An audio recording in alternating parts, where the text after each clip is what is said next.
अस्सलाम वालेकुम फ्रेंड्स, ये हमारा जेएमएफ का पार्ट 2 है जिसमें हम डिस्कस करेंगे sieve analysis of coarse and fine aggregate और उसके बाद हम ब्लेंड बनाएंगे सीव एनालिसिस की बेस पे, यानी blending of coarse and fine aggregate, जो हम स्पेसिफिकेशन के हिसाब से ब्लेंड बनाएंगे और साथ ही हम जेएमएफ लिमिट भी एडजस्ट करेंगे। तो ये सारी चीज़ें इस वीडियो में हम डिस्कस करेंगे। तो चलें वीडियो को शुरू करते हैं। तो फ्रेंड्स, सबसे पहला जो काम आप करेंगे वो आपने क्या करना है कि आपने असफाल्ट प्लांट से सैंपल लेना है, हार्ड बिन का सैंपल लेना है। जो आपने फाइनल डिज़ाइन बनाना है वो कोल्ड बिन का डिज़ाइन नहीं हो, वो आपका हार्ड बिन का डिज़ाइन हो। एक स्टॉक पाइल का डिज़ाइन होता है, एक हार्ड बिन का डिज़ाइन होता है जो आप असफाल्ट प्लांट से सैंपल लेते हैं। तो ये हमारा हार्ड बिन का डिज़ाइन है जो फाइनल डिज़ाइन होता है, ठीक है। तो आपने हर साइज़ का अलग अलग आपने सैंपल लेना है। फॉर एग्ज़ाम्पल आपके पास 38 mm एक साइज़ है, फिर 25 साइज़ है, 19 mm साइज़ है, 12.5 साइज़ है या 9.5 साइज़ है, 0 to 5 है। जो आपके पास साइज़ हैं उसी हिसाब से आपने क्या करना है, हार्ड बिन के आपने अलग अलग सैंपल लेने हैं और लेके आपने लैब आ जाना है। लैब में आके आपने सबसे पहला काम करना है क्वार्टरिंग। आपने क्वार्टरिंग करनी है और कम से कम आप ऐसे करेंगे कि आप 8 से 10 ग्रेडेशन करेंगे, यानी 8 से 10 आपने ग्रेडेशन करनी है। और आपने ऐसे नहीं करना कि एक दिन आपने सैंपल ले लिया तो बस आपका डिज़ाइन हो गया। आप 2-3 दिन 4 दिन आप रेगुलर आप सैंपल उठाएं। पहले दिन आप सैंपल लें, उसको चेक करें, फिर दूसरे दिन सैंपल लें, फिर तीसरे दिन सैंपल लें, 2-3 दफ़ा आप सैंपल लेके आएँ। जब आपको नज़र आ जाए कि अभी हमारा प्लांट सही रनिंग में है तो उस टाइम आपने सैंपल उठा के लाना है और ला के आपने उसी की 8 से 10 ग्रेडेशन करनी है, ठीक है। हर साइज़ की आपने अलग अलग ग्रेडेशन करनी है। यहाँ पे देखें, ये मेरे पास 38 से लेकर 27 तक एक साइज़ है, तो इसकी 10 ग्रेडेशन है, ग्रेडिंग की हुई है। ये फर्स्ट ग्रेडिंग, ये सेकंड, थर्ड, फोर्थ, फिफ्थ, तो इस तरह 1 2 3 4 5 6 7 8, ये 8 ग्रेडेशन है, ठीक है। इस तरह ये सेकंड साइज़ की है, ये आगे वाले साइज़ की। तो इस तरह ये सारे साइज़ की अलग अलग यहाँ पे ग्रेडेशन की हुई है, ठीक है। यहाँ पे देखें हर सैंपल की जस्ट पासिंग है, इसकी कैलकुलेशन वगैरह नहीं है। तो कैलकुलेशन मैं आपको अलग से बताता हूँ कि किस तरह आपने कैलकुलेशन करनी है। तो ये आ गया एक पेज हमारा सीव एनालिसिस ऑफ कोर्स एग्रीगेट। तो यहाँ पे देखें आस्टो T27 और ASTM C136, ये ASTM का कोड है और ये आस्टो का कोड है। तो पहले मैं आपको आस्टो दिखा देता हूँ, फिर ASTM दिखाता हूँ। Sieve analysis of fine and coarse aggregate, तो T27 और ASTM C136। तो यहाँ पे इसने पूरी डिटेल दी हुई है कि किस तरह आप सैंपल कलेक्ट करेंगे, ठीक है। आपने सैंपल कलेक्ट कर लेना है, किस तरह आपने सैंपल को वॉश करना है वो उसने यहाँ पे मेथड दे दिया है, ठीक है ना। आपने ऑपरेटर्स जो यूज़ करना है, बैलेंस वगैरह, उसके बारे में डिटेल दे दिया है। अगर आपने सैंपल को ड्राई करना है तो 110 ±5 डिग्री पे आपने सैंपल को ड्राई करना है, अगर वॉशिंग के लिए आपको सैंपल चाहिए, ठीक है। और जो फाइन एग्रीगेट का आपने सैंपल लेना है उसके मिनिमम जो वेट हो वो 300 ग्राम मिनिमम वेट होना चाहिए। और कोर्स एग्रीगेट का यहाँ पे उसने दिया हुआ साइज़ के हिसाब से 9.5 हो तो 1 kg, 12.5 हो तो 2 kg, 19 mm तो 5 kg, 25 mm हो तो 10 kg। तो इस तरह हर साइज़ के हिसाब से उसने वेट दे दिया कि आपने कितना वेट लेना है सीव एनालिसिस के लिए, ठीक है ना। तो इसको आप डिटेल में पढ़ लें। मैं नीचे वीडियो में ये आस्टो की और ASTM की दोनों की स्टैंडर्ड की जो कॉपी है ना वो नीचे मैं लिंक दे दूंगा, वहाँ से आप डाउनलोड कर सकते हैं, ठीक है। तो अभी हम चलते हैं ASTM की तरफ। तो यहाँ पे देखें ASTM है C136 sieve analysis of fine and coarse aggregate. तो यहाँ पे पूरी उसने डिटेल दी हुई है, ठीक है। इसको ज़रा स्टडी कर लें। जो आपने सैम्पलिंग करनी है वो D75 के हिसाब से ASTM D75, ठीक है ना।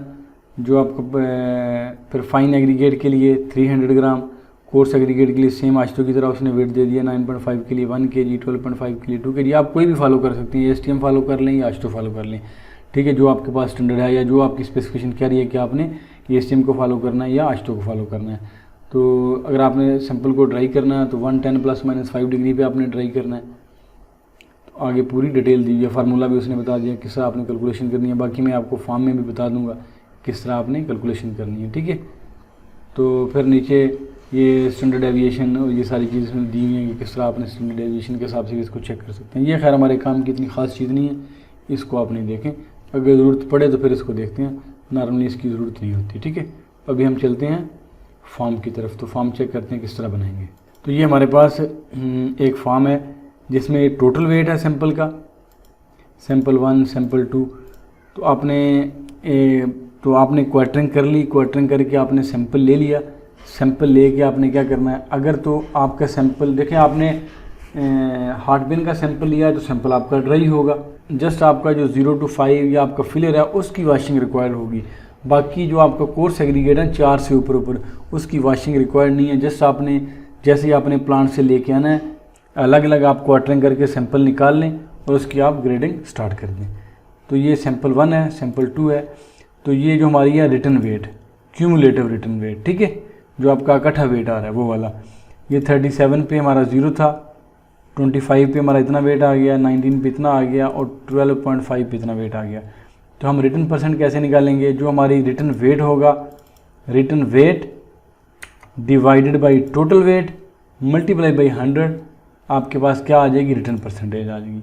और पासिंग कैसे निकालेंगे, 100 माइनस जो आपकी रिटर्न परसेंटेज आएगी वो आपकी आ जाएगी। देखो ये भी इस तरह ही, retained cumulative weight divided by हमारा टोटल वेट मल्टीप्लाई बाई 100, तो हमारी रिटर्न परसेंटेज आ गई। तो हम 100 से माइनस करेंगे, ये 79 था, जब हमने 100 से माइनस किया तो हमारा 21 आ गया। इस तरह ही सेकंड, इस तरह ही थर्ड। तो आगे सैंपल 2 है, उसी की भी इस तरह कैलकुलेशन करेंगे। फिर अगर सैंपल 3 है, सैंपल 4 है, सैंपल 5 है, इस तरह ही आगे वाला जो हमारा साइज़ होगा उसकी, फिर नेक्स्ट साइज़, फिर नेक्स्ट साइज़, फिर नेक्स्ट साइज़, फिर नेक्स्ट साइज़।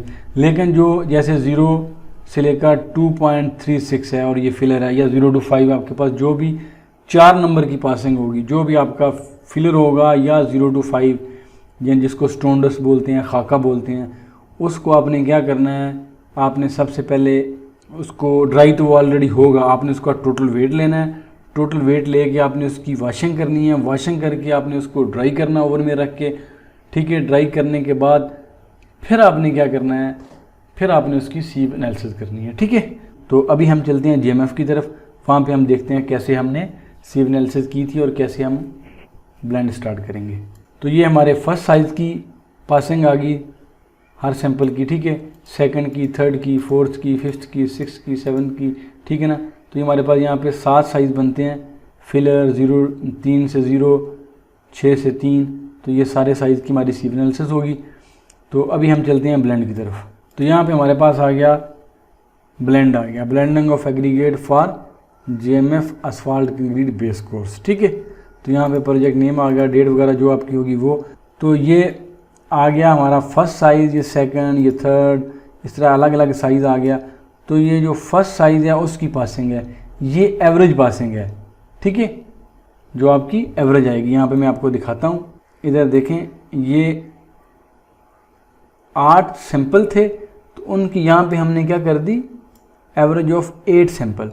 तो 8 सैंपल की एवरेज है, ये भी 8 सैंपल की एवरेज है, ये भी 8 सैंपल की एवरेज है। तो ये सारी हमने जमा करके यहाँ पे एवरेज कर लिया। ये एवरेज हम ब्लेंड में यूज़ करेंगे। अगर आपने 5 सैंपल किए हैं या आपने 3 सैंपल किए, कम से कम आप 3 सैंपल तो लें, कम से कम 3 सैंपल लें, 3 ले लें, 5 ले लें, 7 ले लें, या 8-10 सैंपल आप ले लेंगे तो बहुत अच्छा है, आपकी एक्यूरेसी सही आएगी, ताकि आपको एग्जैक्ट आइडिया हो जाएगा कि हमारी सीव एनालिसिस किस तरह की आ रही है ना, हमारी पासिंग सही आ रही है या नहीं आ रही, ताकि जो भी वेरिएशन होगा वो एडजस्ट हो जाएगा।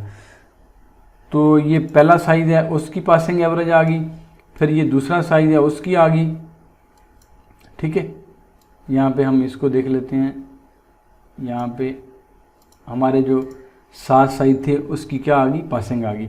तो यहाँ पे ये सीव है, सीव साइज़ है, यहाँ पे उसकी पासिंग है, ठीक है। फिर उसके बाद आता है परसेंटेज। परसेंटेज यहाँ पे हम कैसे डालेंगे, ये वाली परसेंटेज, ये हम किस तरह डालेंगे, इसके लिए हमें क्या करना पड़ेगा, सबसे पहला काम हमें स्पेसिफिकेशन यहाँ पे इंटर करनी पड़ेगी। तो हमारे पास जो हमने कल स्पेसिफिकेशन देखी थी, अभी दोबारा हम एक दफ़ा चेक कर लेते हैं। तो यहाँ पे देखें, जो हमारी क्लास बी हम यूज़ कर रहे थे, तो उसकी passing minimum maximum, minimum maximum, minimum maximum यानी 1.5 इंच, 1 इंच, 3/4 या 19 mm, 12.5, 9.5, उसके साथ से minimum maximum passing, minimum maximum passing, ये हम वहाँ पे ब्लेंड में यूज़ करेंगे। देखें ये स्पेसिफिकेशन लिमिट, ये 100 है, ये मिनिमम मैक्सिमम, तो हमने क्या कर लिया, इसको यहाँ पे मेंशन कर लिया। ठीक है, तो हमने क्या करना है, इस हिसाब से हमने परसेंटेज डालनी है कि ये जो हमारी लिमिट्स है ना स्पेसिफिकेशन, इसके मिड में रहेगी। तो हम क्या करेंगे, हमने एक परसेंटेज अपने हिसाब से हमने डालनी है, फिर हमें नीचे आइडिया हो रही है किस तरह, परसेंटेज मल्टीप्लाई जो आपकी पासिंग परसेंटेज होगी, जैसे देखें परसेंटेज पासिंग परसेंटेज मल्टीप्लाई जो हमने ब्लेंड की परसेंटेज डाली है, डिवाइडेड बाई आपने क्या करना है 100 करना है, तो आपके पास क्या आ जाएगी, यहाँ पे एक परसेंटेज बन जाएगी। ठीक है, ब्लेंडिंग की परसेंटेज बन जाएगी, यानी ब्लेंड की परसेंटेज बन जाएगी। पासिंग मल्टीप्लाई बाई पहला जो साइज़ है हमने इसको 15% रखा है, ये मल्टीप्लाई ये पासिंग डिवाइड बाई 100, फिर ये मल्टीप्लाई पासिंग डिवाइड बाई 100, इस तरह हम क्या करते जाएंगे, इसको मल्टीप्लाई करते जाएंगे। फिर आगे वाला साइज़ परसेंटेज मल्टीप्लाई बाई जो पासिंग है, हर सीव की अलग अलग। ठीक है, जैसे कि 6 मल्टीप्लाई बाई 100 डिवाइड बाई 100 तो 6 आ गया, 6 मल्टीप्लाई बाई 33.9 डिवाइड बाई 100 तो ये 2 आ गया। ठीक है, इस तरह ही फिर 6 मल्टीप्लाई बाई 2 डिवाइड बाई 100 तो 0.1 आ गया, फिर आगे 0.6 मल्टीप्लाई बाई 6 डिवाइड बाई 100 तो हमारे पास ये आ गया। इस तरह आगे वाला साइज़, फिर आगे वाला साइज़, तो ये हमारा टोटल कितना होना चाहिए, 100 होना चाहिए। तो ये हमारा जो टोटल है ये 100 होना चाहिए। ठीक है, 100 से ज़्यादा नहीं हो। तो हमने क्या कर लिया, यहाँ पे जो स्पेसिफिकेशन थी ना, इसको हमने एक मिड बना लिया, ये 100 का 100 ही मिड पॉइंट आ गया। इसको यहाँ पे हम हाईलाइट कर लेते हैं, 100 का 100 आ गया, 75 प्लस 90 डिवाइडेड बाई 2 करेंगे तो ये मिड आ गया। ठीक है ना, यहाँ पे मैंने मेंशन किया होगा, इधर देखें, फिर आगे वाला आ गया, फिर आगे वाला आ गया, फिर आगे वाला आ गया, फिर आगे वाला आ गया। ठीक है, इन दोनों को जमा करके डिवाइड बाई 2 करेंगे तो इन दोनों की स्पेसिफिकेशन जो लिमिट्स है ना, मिनिमम मैक्सिमम, उनकी क्या आ जाएगी, यहाँ पे एवरेज आ जाएगी। तो हम एवरेज लिख लेंगे। एवरेज हम इसलिए लिखेंगे ताकि जब हम ब्लेंड बनाएंगे तो हमारे पास जो यहाँ पे आएगी टोटल ना, वो हम देख लेंगे कि भाई ये मिड के नज़दीक आ रही है या नहीं आ रही। तो हमने हर साइज़ की अलग अलग हमने परसेंटेज निकाल ली, फिर हम इसको क्या कर लेंगे, ऐसे जमा कर लेंगे।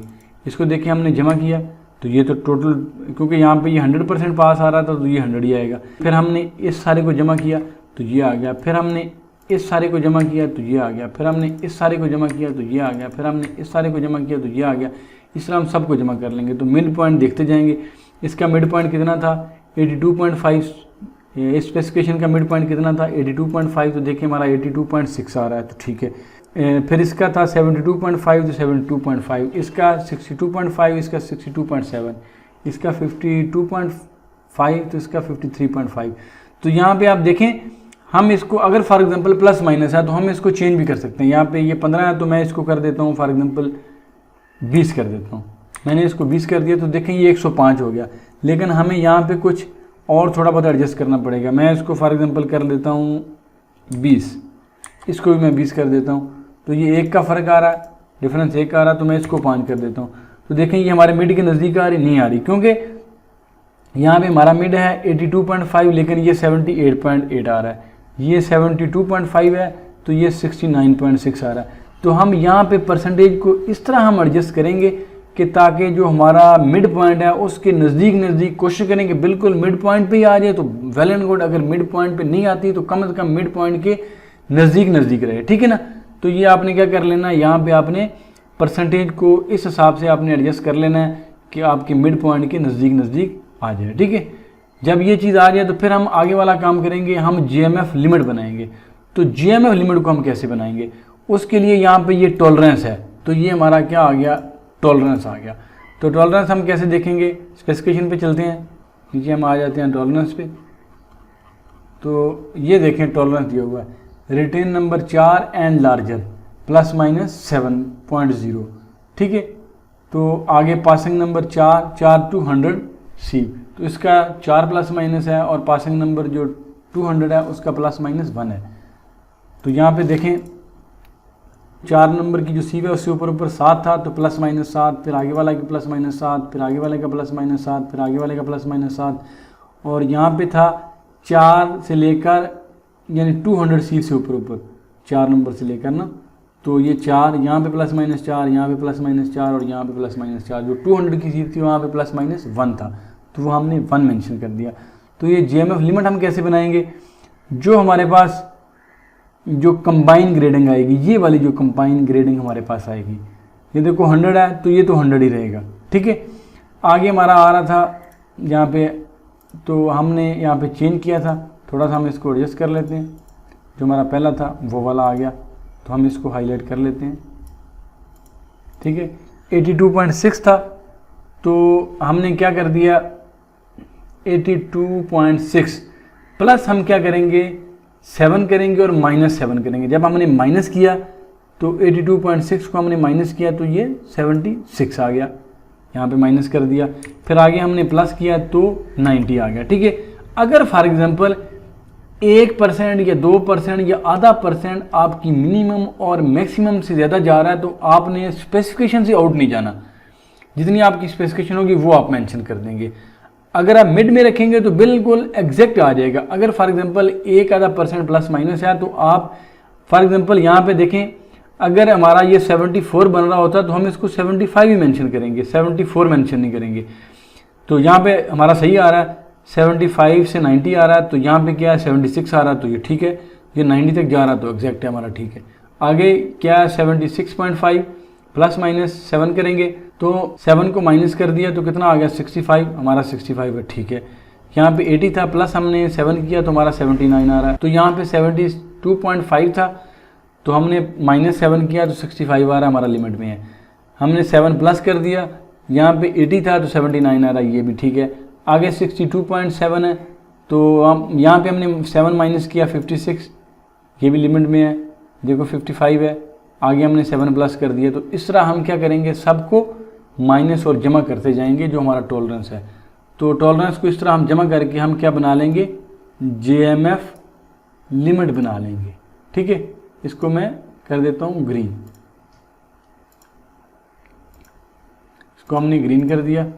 तो इस तरह हमारी JMF लिमिट आ गई। तो आगे हम ग्राफ बनाएंगे। ग्राफ के लिए सबसे पहला काम हमने क्या करना है, हमने जो हमारी स्पेसिफिकेशन है, हमने सबसे पहले स्पेसिफिकेशन हमने ऐड कर देनी है। जो बाहर वाली लाइन है ये देखें स्पेसिफिकेशन की लाइन है। फिर उसके बाद जो ये जो डॉटेड वाली लाइन आ रही है ये हमारी JMF लिमिट की लाइन है, ठीक है।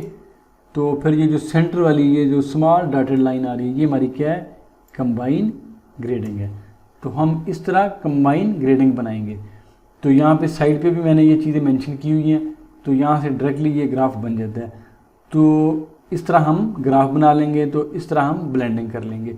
ये जो ग्राफ है, ग्राफ के ऊपर मैं एक अलग से वीडियो बनाऊंगा, JMF के बाद एक अलग से वीडियो बना दूंगा कैसे हम JMF ग्राफ को, जस्ट JMF ग्राफ या जो नॉर्मल ग्राफ है हम कैसे बनाते हैं, ठीक है। इसके ऊपर मैं एक वीडियो बना दूंगा, ठीक है। तो फ्रेंड्स ये था हमारा ब्लेंड, किस तरह हम ब्लेंडिंग कैसे करते हैं। तो पहले हमने C1 एनालिसिस की, कैसे हम प्लांट से सैंपल लेंगे हार्डबेन का, ला के हम उसकी ग्रेडिंग करेंगे। ग्रेडिंग करने के बाद फिर हम जो परसेंटेज पासिंग आपकी आएगी एवरेज, वो हम ब्लेंड में डाल देंगे हर साइज़ के हिसाब से। फिर हम उसकी परसेंटेज डालेंगे, यहाँ पे हम परसेंटेज निकाल लेंगे। परसेंटेज निकालने के बाद हमने क्या कर देना, उसको कंबाइन कर देना। स्पेसिफिकेशन का हम मिड ले लेंगे, मिड लेके यहाँ पे मेंशन कर लेंगे, उसी हिसाब से हम परसेंटेज डालेंगे। तो फिर हम यहाँ पे टॉलरेंस ऐड कर लेंगे, ठीक है। टॉलरेंस ऐड करके हम JMF लिमिट बना लेंगे। JMF लिमिट बना के तो फिर हम आगे ग्राफ ड्रा कर लेंगे, ठीक है। तो फ्रेंड्स उम्मीद है आप लोगों को ये वीडियो पसंद आई होगी। तो इसके बाद फिर हम आगे जो JMF का पार्ट आएगा, जो नेक्स्ट चीज़ें हैं उसको डिस्कस करेंगे। अगर आप लोगों को कोई कमेंट्स हो तो नीचे आप ज़रूर करें। उम्मीद है आप लोगों को ये वीडियो पसंद आई होगी। वीडियो को लाइक, शेयर एंड चैनल को सब्सक्राइब कर दें। Thanks for watching, bye.